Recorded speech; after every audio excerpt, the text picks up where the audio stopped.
Volume 5, Chapter 560, 6th of February, 1947. What People Say at Nazareth.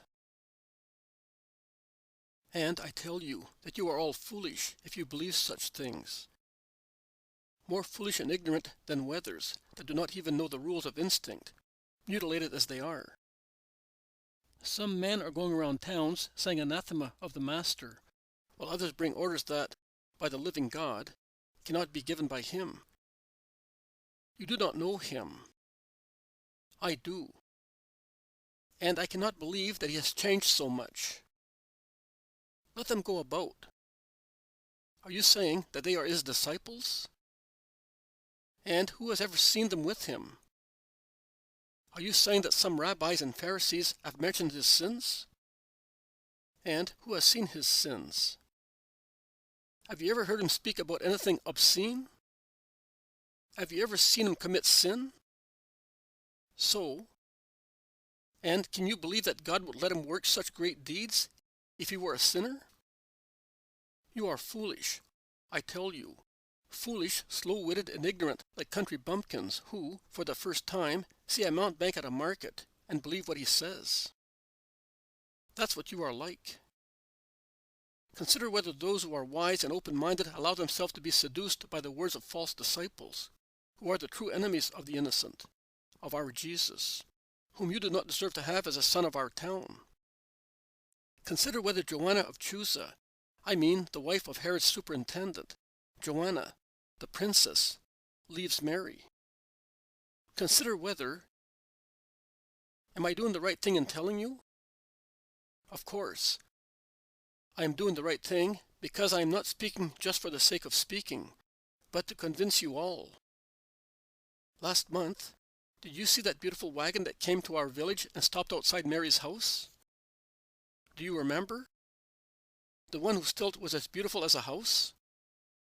Well, do you know who was in it and who came out of it to prostrate himself at Mary's feet? Lazarus of Theophilus, Lazarus of Bethany. Do you understand that? The son of the chief magistrate of Syria, of the noble Theophilus, the husband of Eucharia of the tribe of Judah and of the family of David. Jesus' great friend, the richest and most learned man in Israel, both with regard to our history and to that of the whole world. The friend of the Romans, the benefactor of the poor, and above all, the man who was raised from the dead after being in the sepulchre for 4 days. Did he leave Jesus to believe the Sanhedrin? You say that he did so because Jesus raised him from the dead? No. No, because he knows who is the Christ, who is Jesus. And do you know what he came to tell Mary? To tell her to be ready because he will take her back to Judea. See? As if he, Lazarus, were Mary's servant. I know, because I was there when he came in and greeted her, prostrating himself on the floor, on the poor bricks in the little room, dressed as he was like Solomon, a man accustomed to carpets. He was there, on the floor, kissing the hem of Our Lady's dress, saying, "Hail, Mary, Mother of my Lord. I, your servant, the last of your servants, have come to speak to you of him, and to place myself at your disposal." See? I was so moved that when he greeted me as well, calling me brother in the Lord, I was not able to speak one word. But Lazarus understood, because he is intelligent. And he slept in Joseph's bed, and sent his servants ahead to Sepphoris to wait for him, because he was going to his estates at Antioch. And he told the women to be ready, because at the end of this month he will come and pick them up to spare them the fatigue of the journey. And Joanna will join the caravan with her wagon to take the women disciples of Capernaum and Bethsaida. And does that all mean nothing to you? At last, good Alphaeus of Sarah can take breath amid the group standing in the middle of the square. And Aser and Ishmael, and also Jesus' 2 cousins, Simon and Joseph, Simon more openly, Joseph more reticently, help him by approving what he said. Joseph says. Jesus is not an illegitimate son. If he needs to notify anything, he has relatives here who are willing to become his ambassadors. And he has faithful and powerful disciples, like Lazarus. Lazarus does not mention what the others say. And we are his disciples as well. Before, we were ass drivers and as stupid as our asses. But now we are his disciples, and we also are capable of saying, "Do this or do that," says Ishmael. But the sentence hanging at the door of the synagogue was brought by a messenger of the Sanhedrin, and it bears the stamp of the temple, some say, objecting. That is true. So, since all over Israel we have the reputation of being able to judge the Sanhedrin for what it really is, and we are consequently despised as rogues, are we going to believe that the temple is wise only with regard to this? So, do we no longer know what scribes, Pharisees, and chiefs of priests are? Replies Alphaeus. That is true. Alphaeus is right. I have decided to go down to Jerusalem and hear from true friends what the situation is. And I am going tomorrow, says Joseph of Alphaeus. And will you stay there? No, I will come back. And I will go back again for Passover.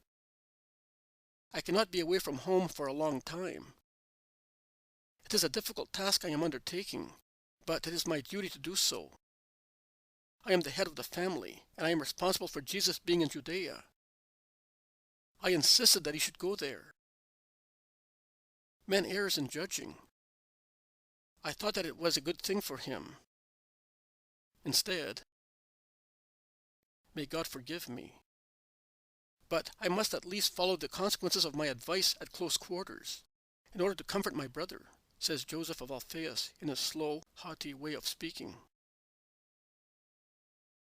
That is not what you used to say. But you have been allured as well by the friendship of the mighty ones. Your eyes are clouded by vanity, says a Nazarene. The friendship of mighty people does not allure me, Eliakim. But my brother's behavior convinces me. If I made a mistake, and I now mend my ways, I prove to be a just man. Because to err is human, but to be stubborn is beast-like. And do you think that Lazarus will really come? Oh, I want to see him. A man that comes back from death, what is he like? He must be dazed, somehow, frightened.